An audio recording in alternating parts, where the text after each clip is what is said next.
Okay. Yes, I'll share.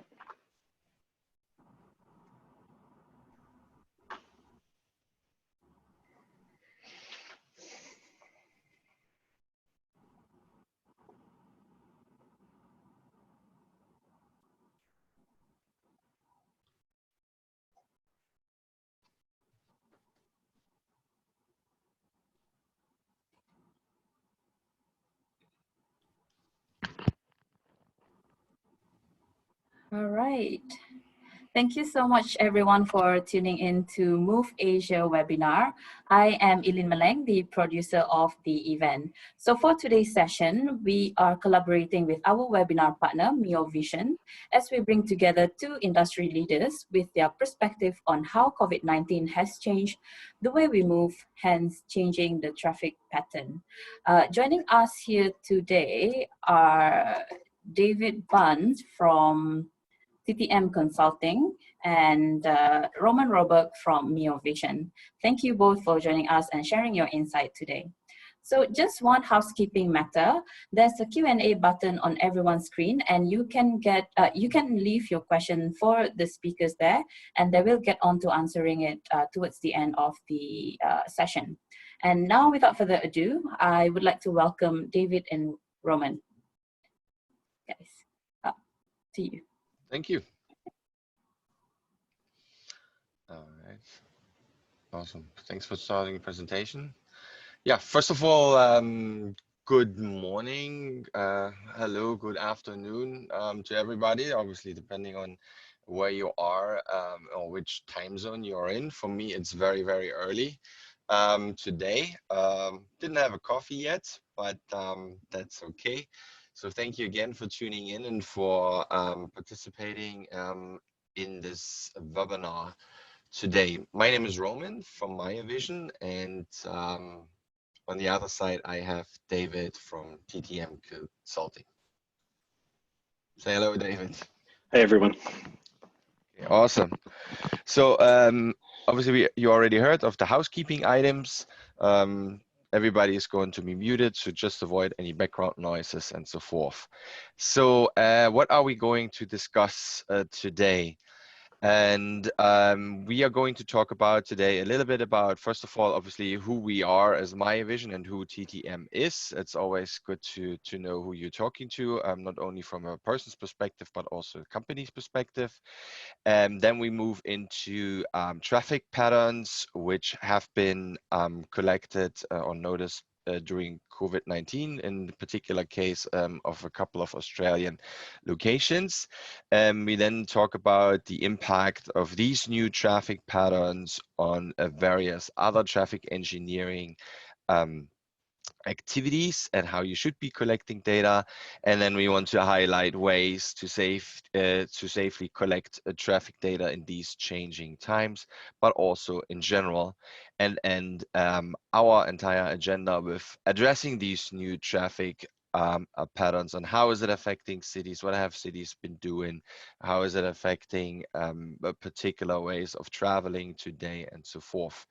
And as we always finish our webinars with a Q&A session, you have the opportunity to ask us any questions you have on the data TTM collected, on the ways data could be collected, and so forth. All right, so let's dive right into it and go into who we are as Miovision. So probably are not very familiar with Miovision and have probably not attended one of our webinars before. If you like to do so, feel free to sign up for our newsletter. And we are happy to invite you for our personal webinars the next time. But I'd like to give you a quick overview who we are as a company and what we stand for. Well, Miovision was founded in 2005 and evolved since then into the leading authority on traffic data collection. Well, at the very beginning, Miovision was a traffic solution company, but through our continued approach to innovation and dedication to solving real-world problems, we became what we stand for today, and that is helping cities achieve their smart city visions. In cities all across the globe, shifts are happening. And that is not only due to pandemics, but also different modal choices. Smart cities are beginning to really take shape. And we as a company are a great believer in that with the right approach and of course the right data, every city, big, small, medium size, can be a smart city. When we look at our cities today and what we are exposed, we notice a rise of IoT and technology advances in all aspects of modern life. Citizens expect their daily interactions with city infrastructure to work in the same efficient and seamless manner as all other areas of modern life. It needs to be as interactive, as easy as using your phone. Citizens, particular the younger generation now, are starting to insist on less traffic, and that includes me, on-demand city services, accessibility for all. And this is where Miovision can really help shape these visions into reality by providing traffic data, which matters to your planning and traffic professionals. To the next slide. Well, and we as Miovision have a world-class reputation for helping traffic and planning professionals like TTM to solve traffic problems. Since 2008, officially, Scout and DataLink have counted, classified, and provided data points on a variety of road users around the world. For example, we have counted up to 7 billion vehicles, more than 770 cyclists and pedestrians, and our solutions are being used in over 66 countries, obviously including Australia. So now we are all seeing and notice shifts in traffic patterns from pre-pandemic to, in some cases, post-pandemic, or maybe the better term is post-lockdown. Well, these new patterns has cities looking into measuring these shifts in modal choice, and for many quick questions arise. Are these shifts permanent, and how do they affect the infrastructure?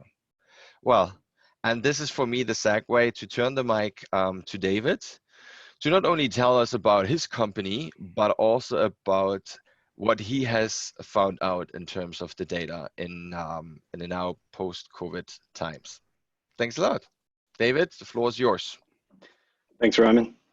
So I guess I'll start with a bit about who TTM is. So we are a privately owned Australian company who provides specialist services to the public and private sector. So we have 4 divisions: acoustics, data, traffic, and waste. And as you can see, we have 4 offices located down the east coast of Australia. We've started working with Miovision around about 9 years ago when we purchased some of their equipment and started using their analytics programs. So I guess what we're going to talk about today is what TTM's done during the pandemic.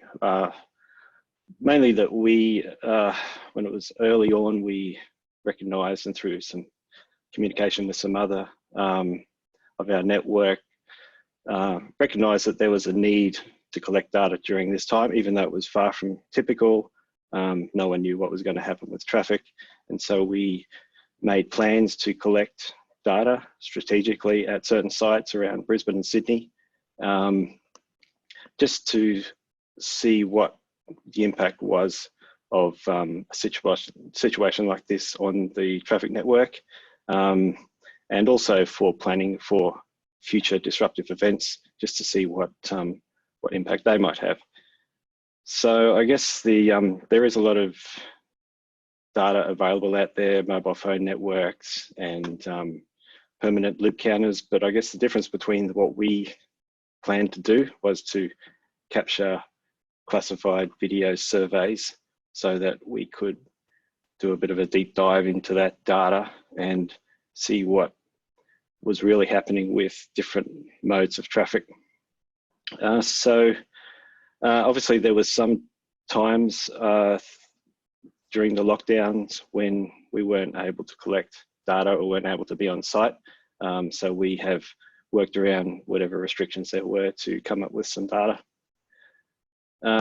With the Australian states at the moment, there's easing of restrictions are at varied levels. Obviously Queensland, they are pretty much unrestricted movement now throughout Queensland.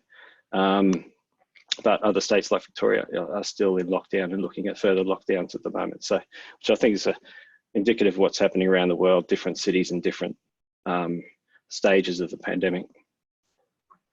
So what did we record? So in Brisbane, we have recorded a number of major transport routes, some freeways and some with a lot of school-based activity, which means that there's schools either adjacent to an arterial road or lots of schools in an area. We also did a few shopping centres in Sydney just to see what the impacts were on the retail sector. So just looking, this is a map of Brisbane here. Just looking at what sites were recorded. Site 1 is on located on Route 5, which is a north-south corridor in inner west Brisbane. So there's a number of schools directly on that route, which was made it a good one to survey. Site 2, you can see, was Mogga Road to Ringa, another from the southwest of Brisbane, a major arterial road into the city. Site 3, for any of you know Brisbane, this is Main Street, Kangaroo Point, leads onto the Story Bridge, so it's a major road in from southern suburbs. Site 4 is the M1, so this is the major freeway and coming in from the Pacific Highway and the Gold Coast, so probably the busiest road in Brisbane. Gympie Road is on the north side, so to capture that traffic coming in from the northern suburbs, Gympie Road eventually continues on to be the Bruce Highway. Site 6 is not on there. It's a site that we chose at the Gold Coast, which is Southport to Burleigh Road. And Site 7 is Sandgate Road, near Zilmere Road. So it's entry to a major private school in the north of Brisbane to look at school impacts. So just looking at, we're going to just look at a couple of sites from Brisbane and 2 from Sydney, just to see what the impacts were and what traffic is currently doing out there. So this is the first site we'll look at, which is McGregor Terrace, Barton, which is part of Route 5. So this is combined traffic totals during the peak period 7 to 9, 4 to 6, so two-way traffic volumes. The chart shows, I guess, from the end of the full lockdown through the partial school return, which in Queensland was the earliest years and oldest school students returning, then through the full school return, so all school grades, and then into the school holidays. So you can see there's negligible increase from the end of the lockdown into the partial school return, and a much more significant increase once all school goes back on this route. And then once it goes back into school holidays, the volumes are similar to the partial school return. So it's showing that it's a busy route in Brisbane, but that takes a lot of traffic other than schools. We just also took a bit of a deeper look into the school peak. So the PM peak, this is 2:30 to 3:30 PM. So really the peak school pick-up time in the afternoons. So you can see for the full school return, the data, once all schools were back, remains fairly consistent around the 2,700 vehicles for that hour. And so you can see that there was still a significant volume of traffic recorded during the lockdown period. The increase isn't dramatic. So that just shows there was still a need for people to move around the city during that time. Okay, and one last bit of data we'll look at for this particular road was we conducted a survey about a year ago, back in May 2019, which is, I guess you could consider baseline data for this particular route. The same date was during the lockdown period or partial lockdown period. So you can see the difference is about 11%, but it's not dramatic difference between that you might think compared to the same period last year. So the next one we'll look at is the M1 in Brisbane, which, as I said, was one of the busiest roads here. It's a freeway coming in from the southern suburbs. The percentage increase in traffic between the lockdown period and the full school return was almost identical to the previous site we looked at on McGregor Terrace, so around 20% increase. So again, this shows between the end of the lockdown period and the full school return, there was still a lot of traffic moving around Brisbane. Okay, so let's look at some of the surveys we did in Sydney. So we did a number of motorways in Sydney, which is the M2, the M5, and the M7 in the western suburbs. We surveyed Southern Cross Drive, which is one of the main freeways or motorways coming in from the airport to the CBD. The Warringah Freeway, which is north of the Harbour Bridge going into the northern suburbs. Then we surveyed two major shopping centres, one which was Parramatta Westfield in the western suburbs, and the other one in the eastern suburbs, which was at Bondi. So we're going to have a look at the M2, which is from just for 1 hour in the morning. So you can see the number of surveys we did or has been processed to date.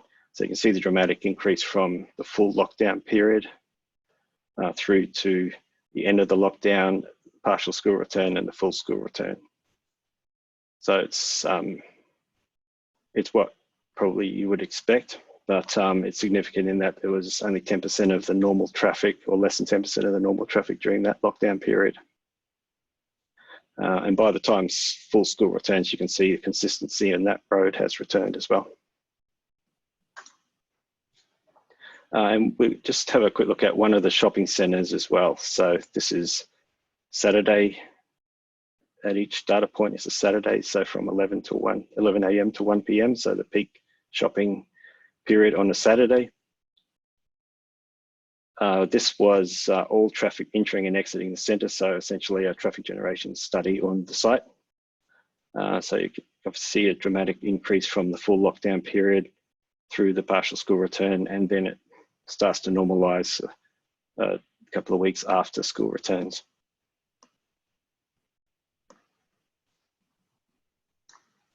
Okay, so looking at what all that means, it's a lot of data to take in. We've actually got, I've surveyed a lot more sites than that. We're still processing a lot of the data. So we just wanted a quick snapshot of what's happening so far to date. So the next question is how do we interpret that data? So it's a situation that's still evolving. So we are still processing a lot of that data, and it's too early to say if this means that there will be a significant change in the way people move around in the long term. So we haven't looked too much at different classes of vehicles yet, whether that's changed. So that's still to be done, and there's a lot more sites as well.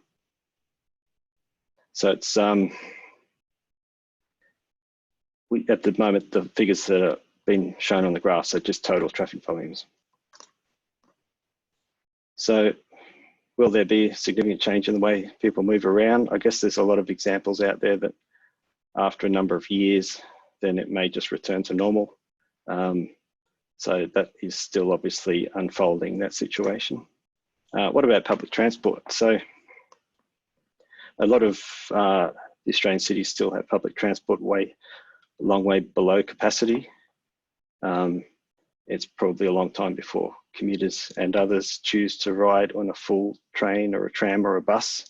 So that may change still, because it's feasible once the public transport patronage levels increase back to pre-COVID levels, that may force or encourage commuters to change modes again.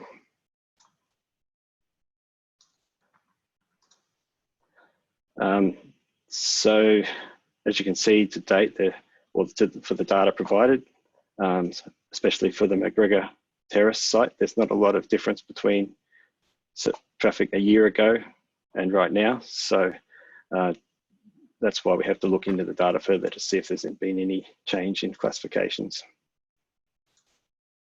Remote working, so obviously this has been one of the largest remote working experiments ever undertaken. So even if it was forced, so it's it's not known yet if this is going to force a long-term behavioural change in the way people travel around the cities.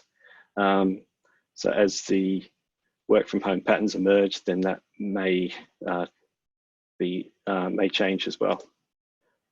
I guess so. With all of these factors, it's you can assume that there may be a higher variability of travel patterns between weekdays, as workers include working from home in their weekly routine. So it's also so with this flexibility post-pandemic, I think it's going to be even more important to survey more than just one day or one peak hour in order to capture typical traffic, because there will be a new definition of what that means. That's going to hand it back over to Roman now. Thank you. All right, thank you, David. That's yes, that's indeed a lot of data you presented there, and I think it gives some interesting food for thought. And I looked a little bit into particular actions cities around the world were undertaking, because I think it's quite interesting how, you know, people use the data which has been collected, or the shifts they are noticing in different ways. So for example, as you could see, the city of Glasgow converts a third of their parking spaces just for social distancing. They start to move away a little bit from car-centered planning into more complete streets. Which, to my surprise, 30 of the English councils are planning e-scooter pilots, which are actually not even in planning mode anymore. They've been carried out so far.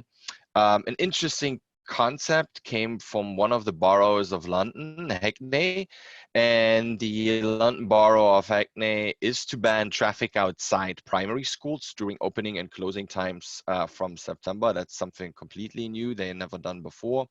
And the school street scheme is receiving about 350,000 of funding from Transport for London Street Space program, plus another 100,000 from the Hackney Council. Well, what is also interesting is that their strategy will include not only road closures to help support citizens to walk and cycle, but it's also a way for them to measure and improve strategic cycle routes.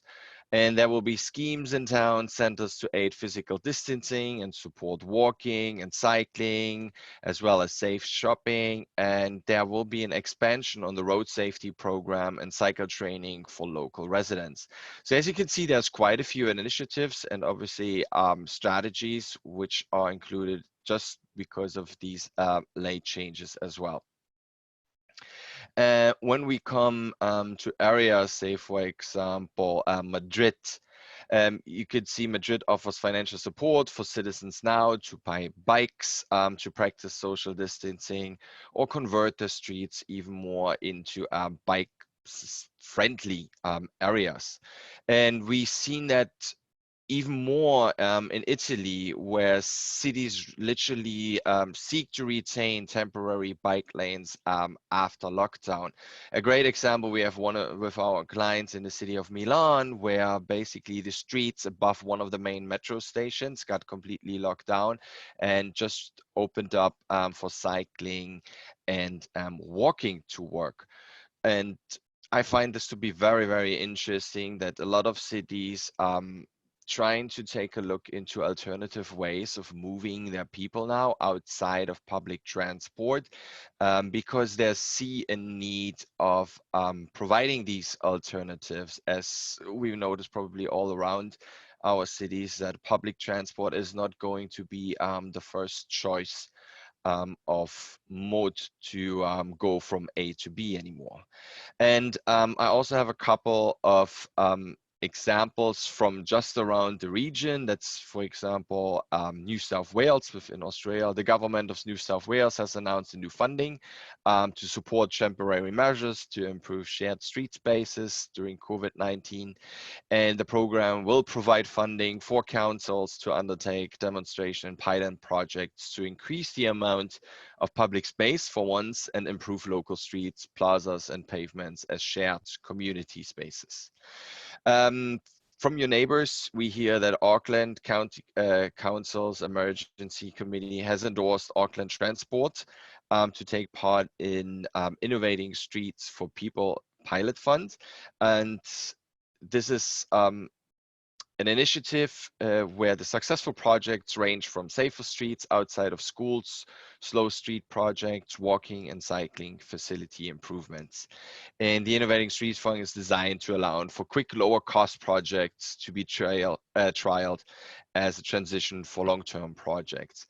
And again, here we see that a lot of cities really diving into the field and areas of changing their ways of how they're dealing with the new traffic patterns or noticeable shifts in traffic patterns.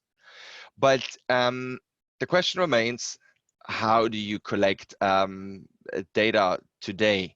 And if we move on to our next slide, we see we have the typical traffic data collection methods. Obviously, you've got video, manual counts, road tubes, radar, induction loops, induction plates, and there are probably a couple of ones you've been using now, but these are like the major opportunities or players, methods, whatever you want to call it. And when we look at the table a little bit closer, we start to notice that each individual one has its pros and cons, obviously, and as the majority of you might know, if you're a traffic engineer or a traffic planner, you have to select the right choice.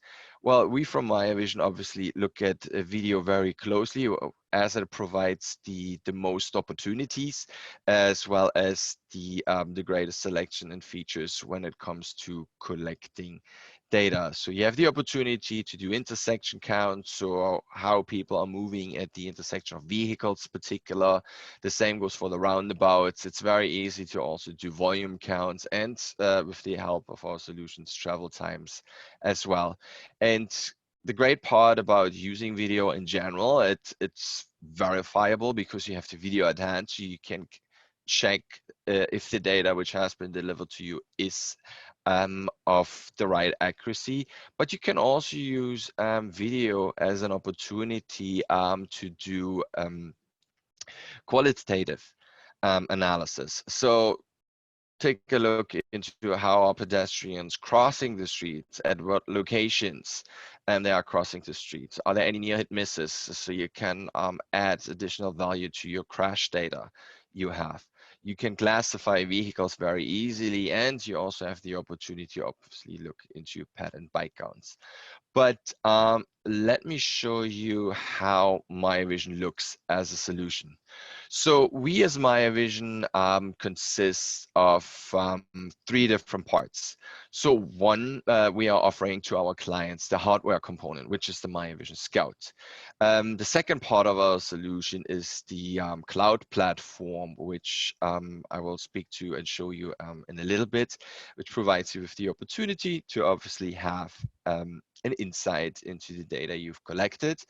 And as the third option, that is the video processing part. What can we actually extract for you from the recorded video? So let me go a little bit more into detail on what each individual one means, going on to the next slide. So as you can see, Miovision Scout is a portable device. By all means, this is for your temporary traffic counts.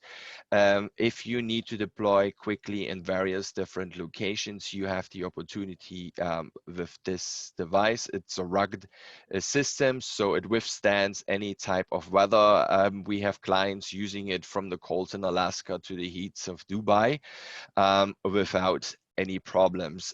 We also have recently published quite a funny blog post where one of our scouts actually survived a tornado. So if you want to read that, log on to our website.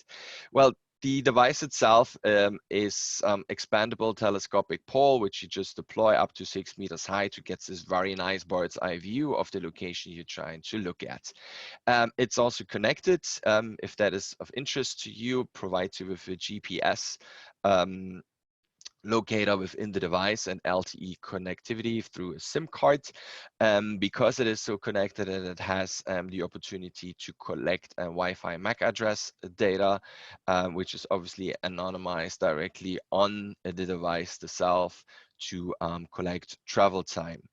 With the integrated battery, you have the opportunity to do traffic counts for 3 days continuously, and can obviously extract the data as you please, but at least you have a video for 3 days you can take a look at, and then you can say, for example, just process maybe the peak hours from those 3 days. In some incidences, clients urge for the need of collecting data for 24 hours a day, 7 days a week. For that, we provide a power pack, which just easily slides on the hinges on the other side of the device, and you can then collect the data for 7 days straight. Now I want to move into obviously the data link platform, which is an essential tool for you to have and being part of collecting data safely as well. Besides, I haven't mentioned that you will never interfere into the road traffic because our device is roadside deployable. Well, with the platform, you have the opportunity to then not only plan and collect the data, but also get insights into the platform itself. And for that, if possible, I want to briefly share my screen to show you a little bit how the platform really looks like and what you get from the individual pieces. If I I'll share. Okay, good. Let me try this. Hop. Okay. If you can see my screen now, David, can you nod? Yes, yeah, I can see it. Yeah, great. So this is this is the data link platform. Everybody has access to. This is currently provided to you for free, and this is how we provide currently the data to all our customers. As you can see, you have a beautiful map enclosure of the feature itself. On the very bottom, the blue indicator shows you in which direction the camera was pointing at the time of the data collection. Well, to tell you, this is an example from our hometown here in Cologne, showing you the different modal splits in a very interactive diagram. We automatically provide you with the peak times or peak hour factors for the entire day. This is a 24-hour study, as you can see. And here we have the mornings from 8:45 to 9:45, the middays from 11:30 to 12:30, and the afternoon peak hours from 3 to 4, which mostly aligns with the majority of traffic patterns we see around the world. This is very interactive for you if you just want to look at, say, for example, single unit trucks, okay, along this route.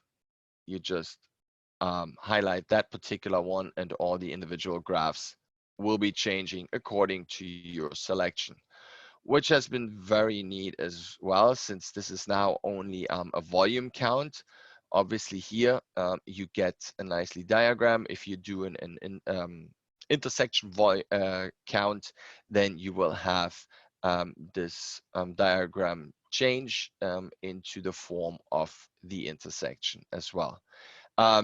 Since we pride ourselves on verifiable data, the video is obviously included, and you can just play as you please. And if you want to do a recount, as you can see here, we have a black and white version that's particular due to the location within Germany, as they require only to use black and white videos for their traffic data collection purposes. And as mentioned, you have the opportunity to see your peak hour factors all the way down to the individual approach, if this would be an intersection diagram. Maybe a good factor in this is where we see a lot of traffic engineers and planners use this, as well as to download the reports to then feed this data into modeling softwares.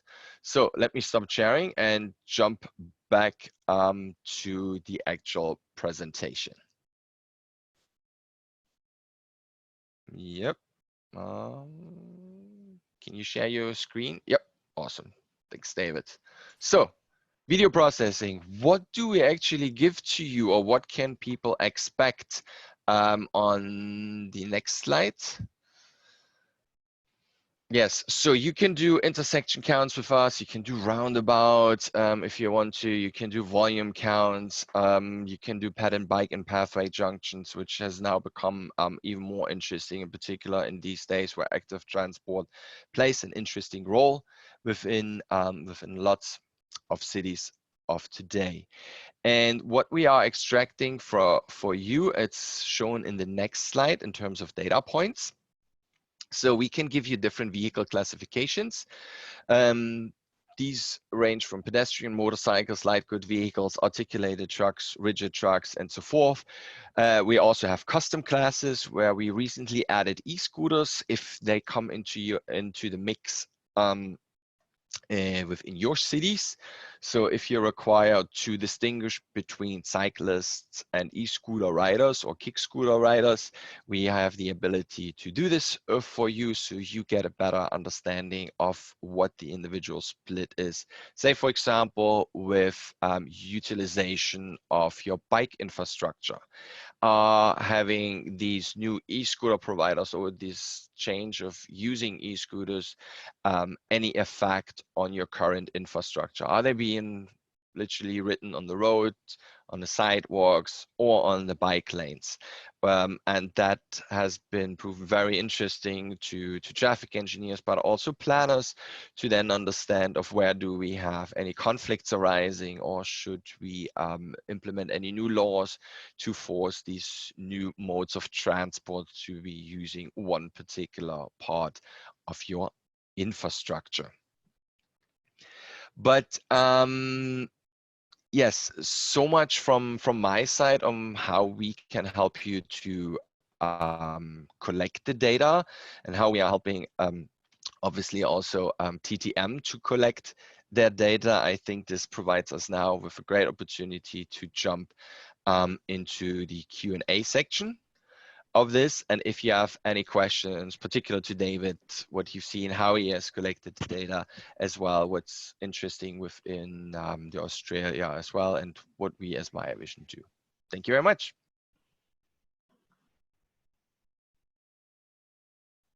Okay. So we have the first one. What's your thought on how food delivery service has impacted traffic patterns in urban setting? I think I will leave this to you. Have you noticed any changes, David, in terms of when it comes to food deliveries?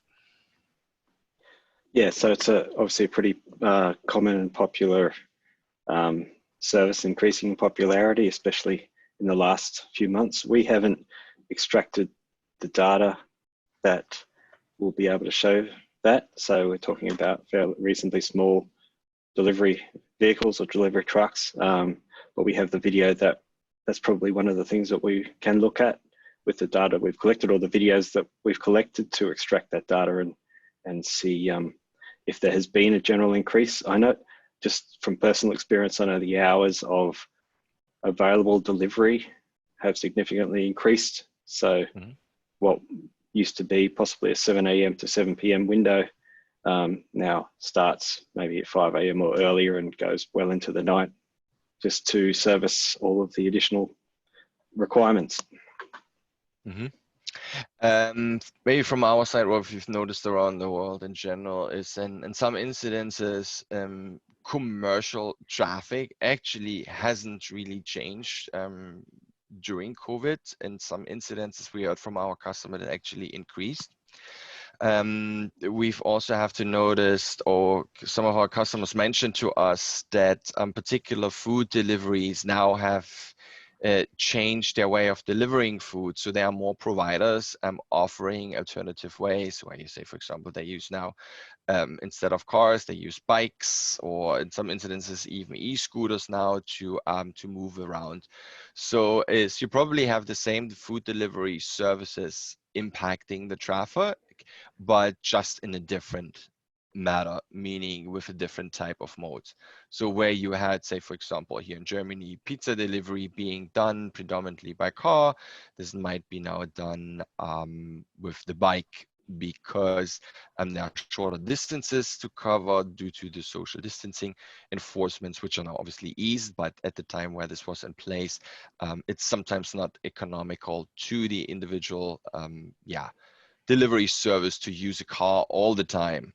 But obviously short distance had to be covered, and where bikes and other active modes of transport come in very handy.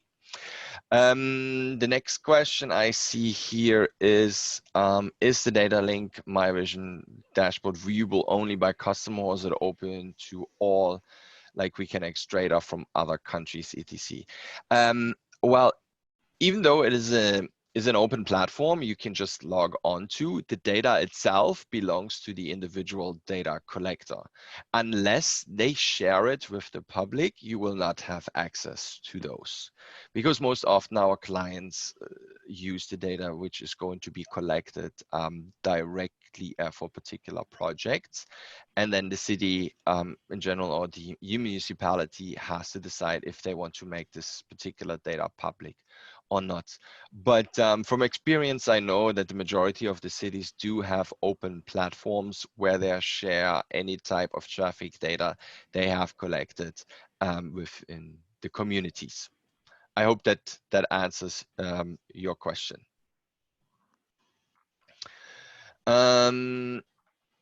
So what and how much is the accuracy of the methodology of the Miovision equipment? Currently, maybe I let David speak to this. Are you satisfied with the accuracy? Is that what you're particularly looking for? Do we hold up to our promise in that sense? Yes, I think for us, it's really a case of, and it always will be a case of, choosing the right technology for the environment that you're doing the survey in. So there are environments where processing is maybe better done by a person watching a computer screen, especially if you're wanting to extract specific pieces of information, for example, taxis versus light vehicles, or cyclists, or ages of cyclists, school children versus adult pedestrians. So wherever, for us, wherever the technology, or wherever we can deploy Miovision, yes, we're happy with the accuracy that gives us, but it's just also, again, just depending on the situation. Mm-hmm. Just maybe to provide a number, we usually try to guarantee you 95% plus accuracy on all our accounts. We have a star system which we provide to our customers to let them know prior to actually processing the data fully what they can expect. If you want to learn more about our accuracies, please shoot me an email. We have a great webinar who gives a deep dive on those as well. And we can happily discuss all these things over our phone conversations as well, because it would take a little bit too much of our time. Can the vehicle classifications be customized to include different classes of trucks or differentiate taxis from normal passengers' cars? Yes, that is possible. Say, for example, in some incidences, we even distinguish different kinds of bicycles. We have done a particular study, if I'm not mistaken, in the Netherlands, where we distinguish regular bicycles from these cargo bicycles to ride on the streets, because they wanted to know how much now this has changed and how is it affecting the bike lane infrastructure within that particular location. We also do very interesting collections of data, say, for example, agricultural vehicles, if that is of interest.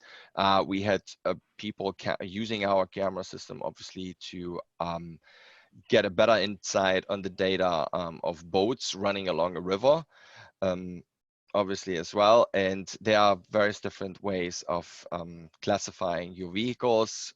We have standard options available to you, but also they can be classified, custom classifications as well.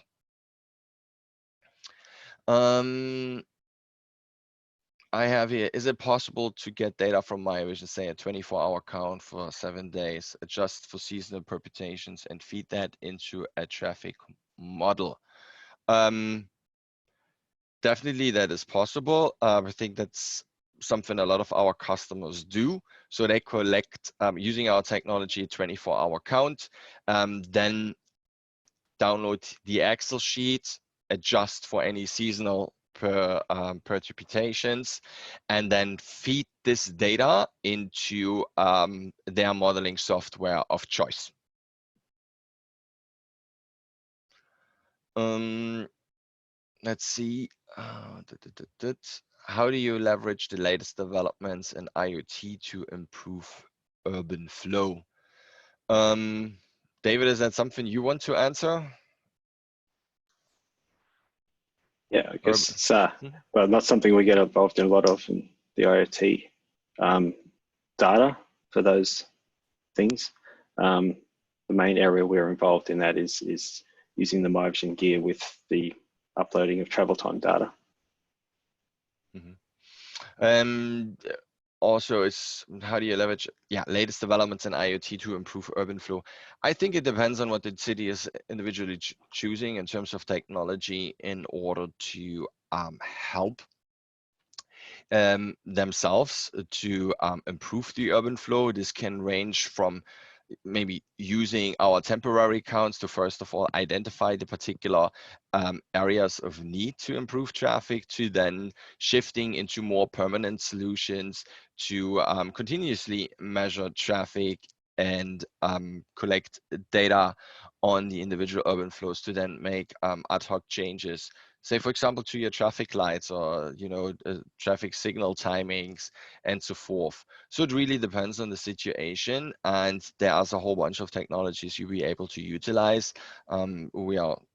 You can use ITS systems, intelligent traffic systems, to then help you get a better understanding of your individual intersections, particular along a corridor and so forth.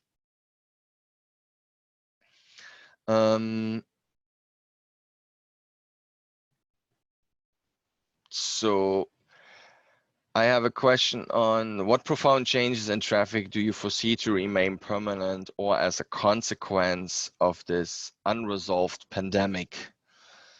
You are looking at, I think, let's stay within the Asian region or Australia, so to speak.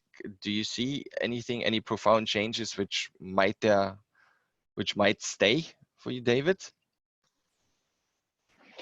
Again, it's very early days, but I mean, I think there is an opportunity here to reduce the amount of traffic on roads through different remote working situations. So I'd like to see that continue, but it may be the case that in 2 years' time, everything will be back to the way it was before. But there is, because of the success, or at least the organisations I've discussed it with, the success of the working remote experiment or the period, and a lot of states and cities are still in that period, then it has been successful working remotely. So yeah, I think if that continues, then maybe there will be profound changes in the transport system, but time will tell, and we don't really know what the timeline is on that yet.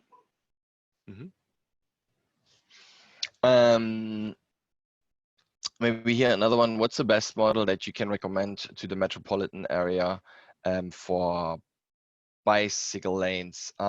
Unfortunately, I'm not sure if you're mentioning on how to count traffic or how to count bicycles in that area in terms of the model.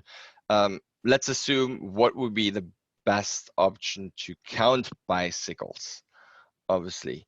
Obviously, I'm a little bit biased on this. Miovision is always a great choice.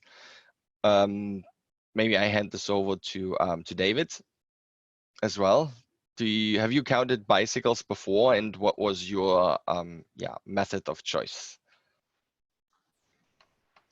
To date, the main technology we've used has been ground-based camera surveys, mainly Miovision, and it's there are permanent solutions, but quite expensive to employ. There's also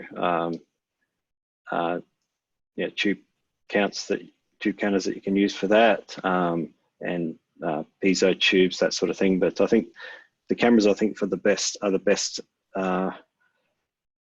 technology to use for a quick snapshot of that situation. So if you're looking for a more permanent solution, then there are a lot of other things out there, but I think that's probably the best short-term solution, using cameras of some description. Maybe to give you also to underline this point, if you send me an email on this, I'm more than happy to forward you an independent study a Belgium region has recently conducted, comparing their permanent solution along a bicycle path with ours, using road tubes as well as radar. And you will see that video after, obviously, the permanent solution has been the preferred method of choice due to the highest accuracy they provide, as unfortunately tubes are sometimes have their difficulties in counting bikes properly, and as well as the radar as well. But if you want to see that particular study, I'm more than happy to share this with you as well. There's any experience using the technology in India, Taiwan, or Hong Kong, or Asia, Singapore? I can already tell you, we do have a customer in Singapore who's been using us for quite some time. They actually have a very substantial large fleet as well. So there is no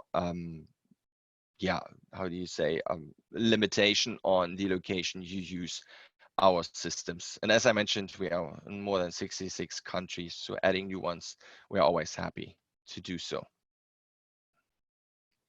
I see we have about 5 to 8 minutes left. Let's see, let's take this one here. Does the data reveal any form of increases in trip generation in hospital visits? Oh, where did the... does the data reveal any form of increase in trip generation in hospital visit? Maybe it reveal any missing link or link that needs to be improved. David, that's maybe something to you. Have you noticed any notable shifts when it comes to hospital locations? We haven't surveyed any specific hospitals for generation rates. We may have some data on the feeder roads into those hospitals, but without having the videos at the actual sites, would be a bit hard to determine those generation rates and what impact there's been. Hospitals may have, a lot of them have car parking data available, and loops possibly in the access roads. So certain hospitals, especially the larger ones, may have that data available.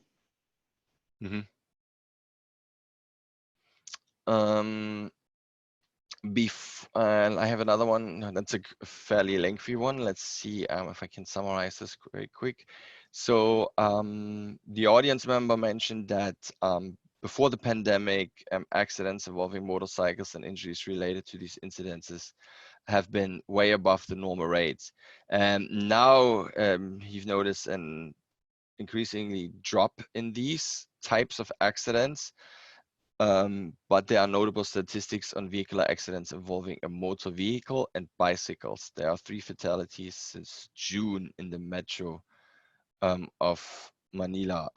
Maybe the question from this, I gather, is do you think that accidents will change just between different road users, David? Is that something you think is going to happen, or you think these shifts will remain the same?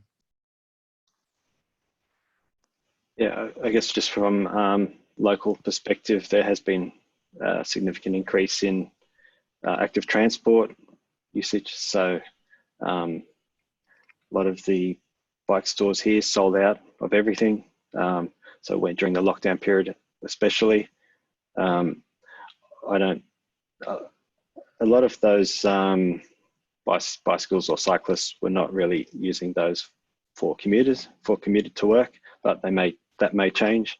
So yeah, potentially, if there are more cyclists out there, then there may be a higher chance of an increase in accidents. One thing I have heard, which I don't have any data to back up, is that the speed of vehicles on some motorways have increased due to the less congestion and being a lot less vehicles on the road. So that is something that I have seen some articles on. So that will be interesting to see when some hard data comes out on that as well. Right. Yeah, that would be very interesting to see for me as well. What we've noticed in the past that obviously using crash data or police incidents is one way of determining if a particular location is dangerous.